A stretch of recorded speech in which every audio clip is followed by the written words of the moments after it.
Winnie the Pooh isn't just a story about a silly old bear who loves honey, and I'll tell you why.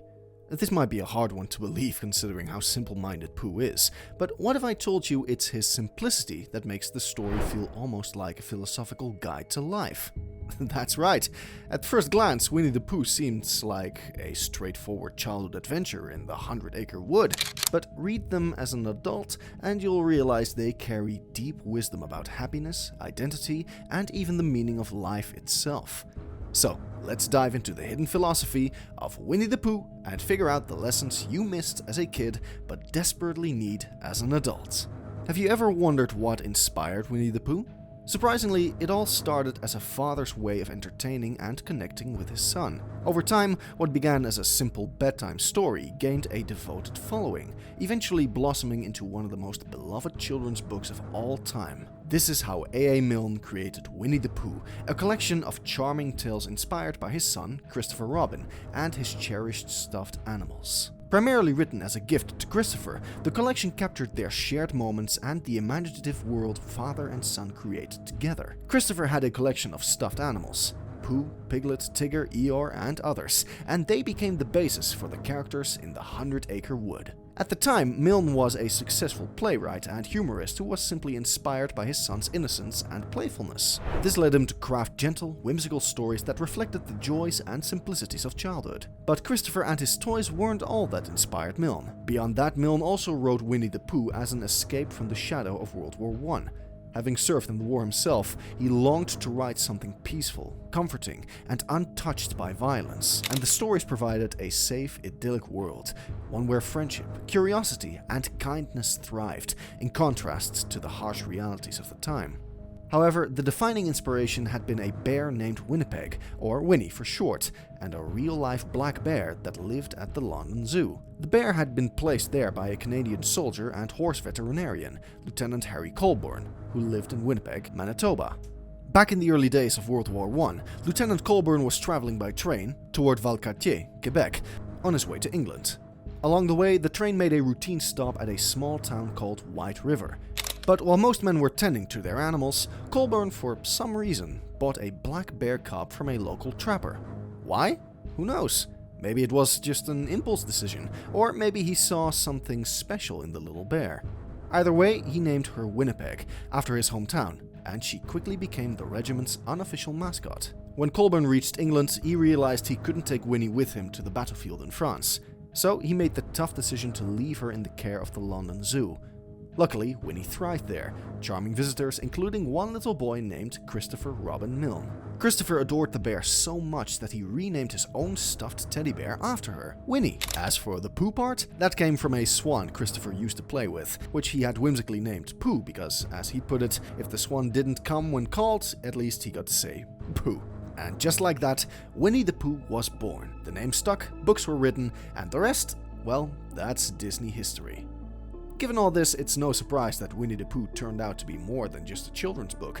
Milne's experiences, his love for his son, his longing for a peaceful world, and his skill as a writer infused the stories with a depth that many don't notice at first.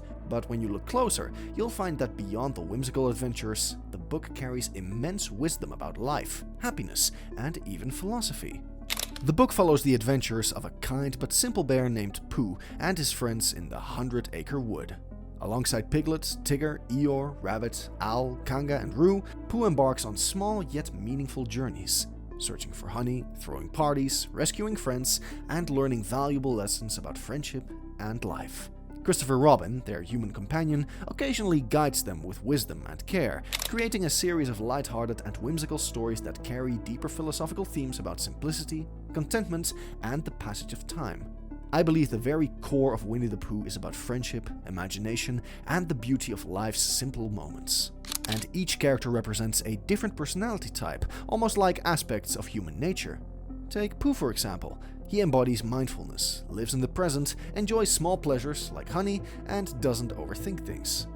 He's the perfect example of who I'd want to be, but in a world that demands otherwise, it's pretty hard to be like Pooh. And that's one of the many reasons he probably resonates with adults. We all see him as a reflection of what we want our lives to look like, simple in a mix of complexity.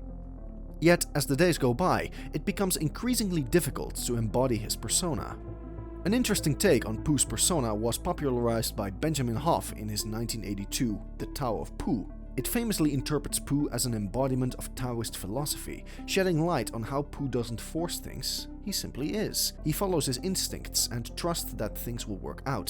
It's a perspective that aligns with Wu Wei, effortless action, where life flows best when we don't overcomplicate things with unnecessary worry or ambition. And that's pretty much who Pooh is. He doesn't overthink, plan ahead, or stress. Whether it's wandering into the woods, following a buzzing sound, which must lead to honey, or simply sitting and waiting for things to happen, he doesn't stress himself about things.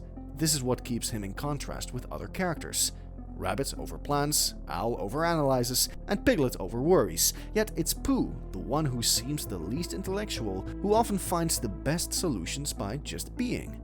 Speaking of the other characters, just like Pooh, I see them as a representation of the less attractive sides of human nature.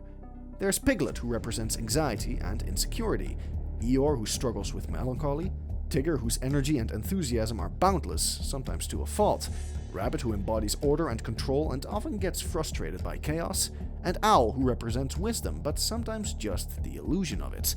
However, despite their nature, one thing remains constant. They all find peace, courage, and even love through friendship. Perhaps this is a sign that the true meaning of Winnie the Pooh lies in the power of enduring friendship. The book shows us that friendship isn't about being the same, it's about accepting each other as we are. Don't believe me? Just take one close look at the characters and you might even start to wonder why they're even friends. Their personalities have nothing in common. Each character has their own struggles, and they couldn't be more different from each other. Yet they somehow all find comfort and belonging in their little community. In a way, they kind of balance each other out.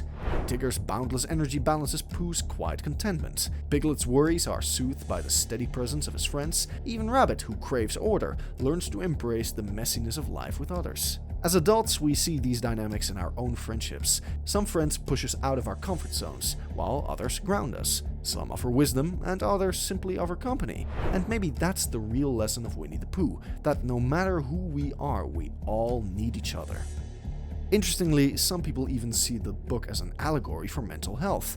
In their interpretation, instead of straightforward traits, each character symbolizes a different psychological quality or struggle.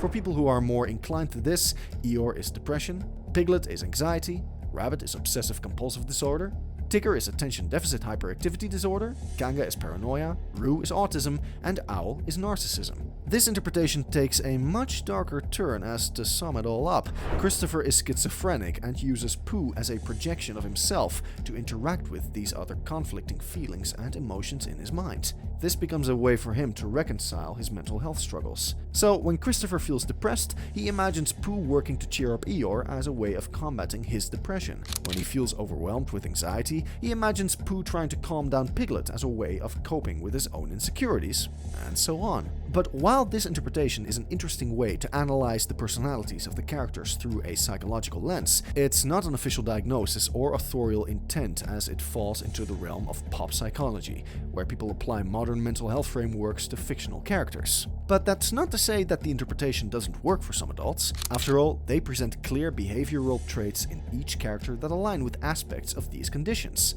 Take, for example, Eeyore as depression. He is pessimistic, withdrawn, and often feels like a burden to others. Piglet as anxiety. He's always worried, jumpy, and fearful of the unknown. And Rabbit is OCD, as he craves order, control, and structure, and gets frustrated when things don't go his way. But the thing is, while these labels fit in some ways, they also oversimplify both mental health conditions and the characters themselves. Plus, we all know Winnie the Pooh wasn't written as a medical allegory. Instead, it's a reflection of childhood innocence and different personality types interacting with one another. To me, while this psychological reading can be a fun and thought-provoking exercise, it's important to remember that the story is first and foremost a tale about friendship, kindness, and the beauty of simple joys. That said, if this framework helps people feel seen or sparks discussions about mental health in a relatable way, that's actually a great thing.